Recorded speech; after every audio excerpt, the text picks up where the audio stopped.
विराग भवन सतवा चौतपन हृदय बहुत दुख लाग जन्म गयो हरि भगति बिनु जन्म गयो हरि भगति बिनु मनु ग्लानि करुछन्ति आसी मोर चतुर्थ अवस्था पहुंची गलानी किंतु मत संसार वैराग्य जाता है आमे माने दुख कौन पे करुचे आम जीवन में दुख कौन धन संपत्ति हमको मिललानी सेटा होचे हमर दुख किंतु मनु को जीवन में कौन दुख जहाँ मो जीवन भक्ति बिना चली गला मु भक्ति करि परलेनी भगवान कर मो जीवन व्यर्थ हे गला जीवन जोथि पय मिलिथिला मु से कार्य करि परलेनी जीवन जोथि पय मु प्राप्त करथिली जीवन कोथि पय मिलिथिला मनुष्य जन्म रहेला गोविंद जीवे गोविंदे करे भाव गोविंद जदि गोविंद चरण रे भक्ति नहेला भाव नहेला ताले जीवन पाइगिरी वृथा सब पाइले किछि पाइबा सहित समान नहे जदि हरिभक्ति प्राप्त नहेला जीवन रे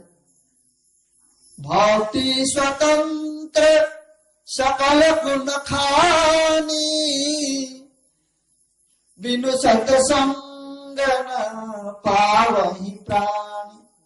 बिना सत्संग रे भक्ति प्राप्त होवनी सत्संग करिया दरकार मनु चिंता करछन्ती घरे बसी भक्ति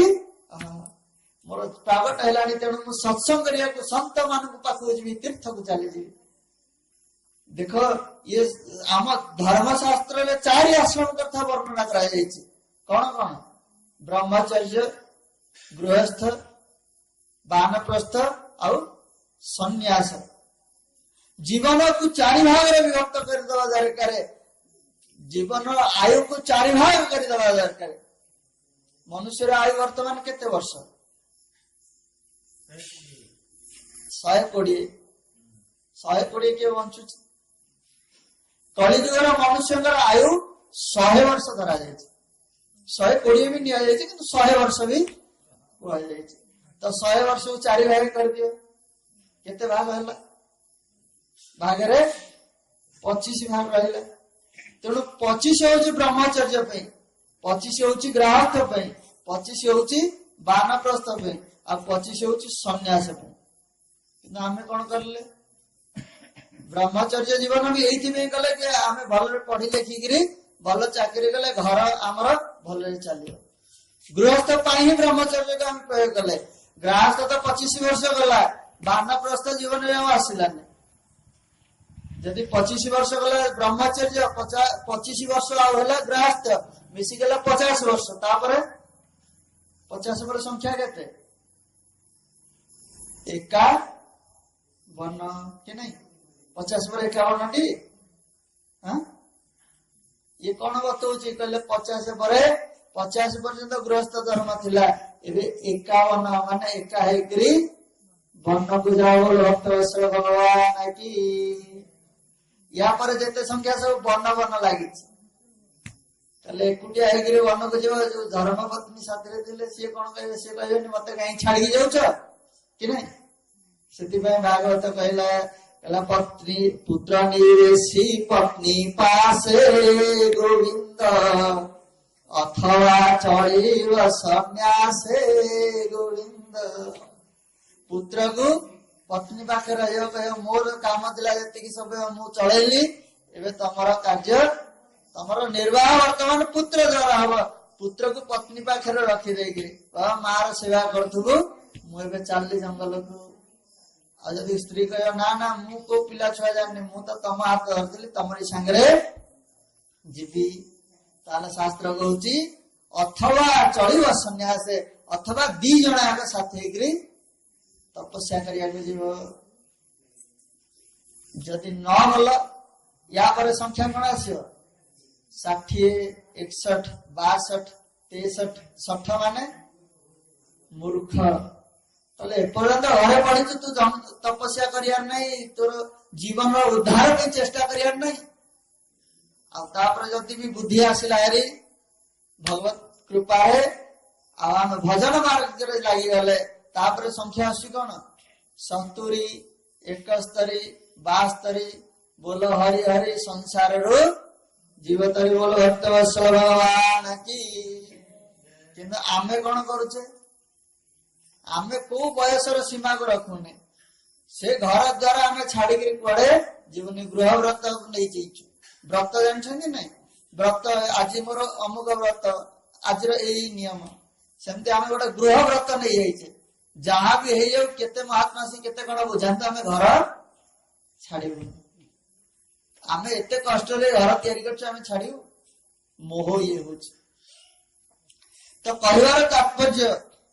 भगवान भी घंटी दौरान सिग्नाल दौरान बाबा तोर समय आसला एबे तो भजन करे आमे कहूचे भाई भजन करे बोले भजन कौन समय पड़ोची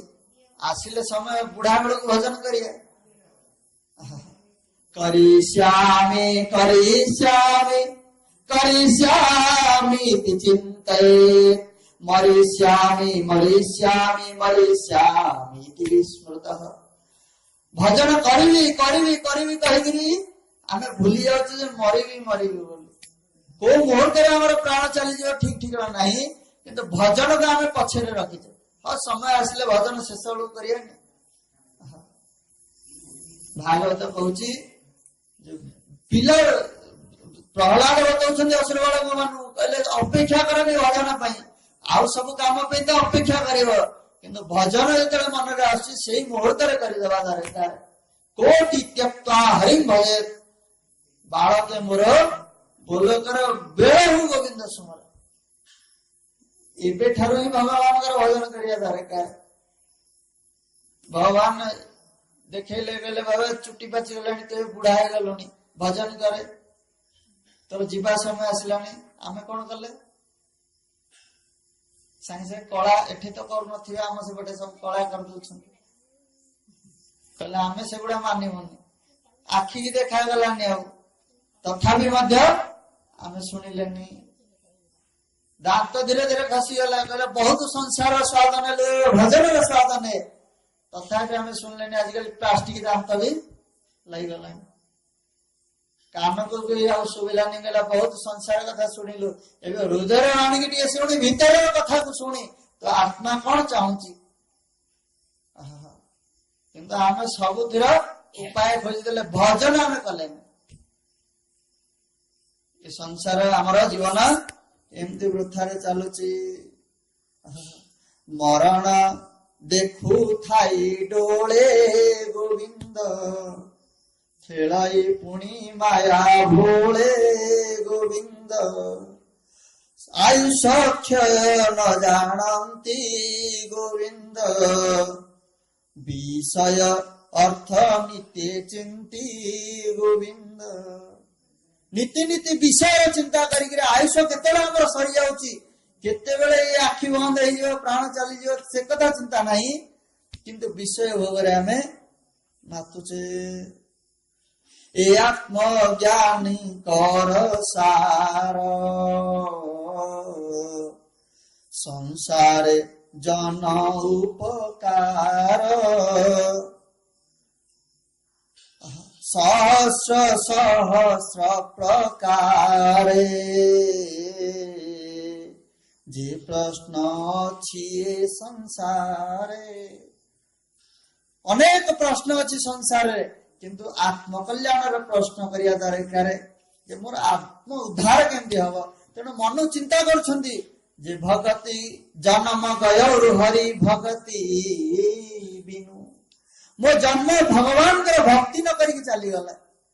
देख आमे प्राय भाबुचे भक्ति कोन हम भल भाबरे जणा पड़ुनी भक्ति का कहंती आमे जो धर्म करछे हम भाबुचे एई होची भक्ति मनु कोन जीवन जायका धर्म करना जहाँ जहाँ धर्म उपदेश अच्छी सब कर धर्म क्या कह जाए भक्ति क्या कह जाए रास्ता निर्माण करदे मंदिर तैयारी करदे कूप निर्माण करदे अन्यर उपकार करदे दान देदे ये हूँ सब धर्म ये भक्ति नुह ये सब कले पुण्य प्राप्त हो किंतु भक्ति क्या कह जाए कहले भगवान भजन हूँ भक्ति भगवत स्मरण हूँ भक्ति पुण्य धर्म कले पुण्य मिल भक्ति कले भगवान मिल भक्त वत्सल भगवान की बुझा पड़ी आम प्राय ये मिसई दौचे कहले धर्म हूँ भक्ति